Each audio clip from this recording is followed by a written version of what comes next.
എൻ്റെ ദൈവമേ, എൻ്റെ അപ്പൻ അന്നേ പറഞ്ഞത് ഈ കോണം മോടനെ കല്യാണം കഴിക്കണ്ടായിരുന്നു. അയാളെങ്ങനെ കല്യാണം കഴിച്ചാൽ സുഖമായിട്ട് ജീവിക്കായിരുന്നു. മടുക്കുവാ. എൻ്റെ ജീവിതം മിക്കവാറും ഈ നരകത്തിനകത്ത് വന്ന് പോകത്തേ ഉള്ളൂ. ഓ ചേച്ചി, ആ ഋതു, എന്താടി? ആള് നല്ല കരച്ചിലല്ലേ? ഒന്നും പറയണ്ട ഋതു, ഡോക്ടറെ കുറച്ച് നേരത്തെ കാണിച്ചതേ ഉള്ളൂ.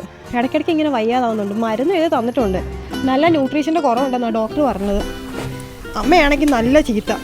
ഞാനവളെ നോക്കുന്നില്ല, ഭക്ഷണം കൊടുക്കുന്നില്ല. അപ്പൊ അതാണല്ലേ പ്രശ്നം. അമ്മായിമ്മ നല്ല സീനല്ലേ? ഈ ജനറേഷൻ ജീവിച്ചിട്ട് ചേച്ചി ഇങ്ങനെയൊക്കെ പറഞ്ഞാലോ?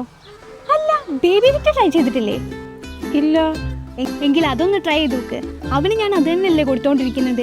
നാച്ചുറൽ ആണ്, പ്രിസർവേറ്റീവ്സ് ഒന്നുമില്ല. അവർക്ക് കുറേ പ്രോഡക്ട്സ് ഉണ്ട്, എല്ലാം ന്യൂട്രീഷ്യസ് ആണ്. ചേച്ചിയുടെ അമ്മ പറയുന്ന കണ്ടങ്ങായ powder, rice dal beetroot powder, പിന്നെ ഞാൻ ട്രൈ ചെയ്തത് വീറ്റ് ആപ്പിൾ പൗഡർ, അങ്ങനെ കുറേ ഉണ്ട്. ഇതൊക്കെ ഒന്ന് ട്രൈ ചെയ്ത് നോക്ക്. അവരുടെ ഇമ്മ്യൂണിറ്റി ആരോഗ്യമൊക്കെ സെറ്റ് ആയിക്കോളും. ഇതൊക്കെ നമ്മുടെ സൂപ്പർ മാർക്കറ്റിൽ ഉണ്ടാവുമായിരിക്കില്ലേ? പിന്നെ സൂപ്പർ മാർക്കറ്റിലും മെഡിക്കൽ ഷോപ്പിലും ഒക്കെ കിട്ടും. ഓൺലൈനിലും വാങ്ങാൻ പറ്റും.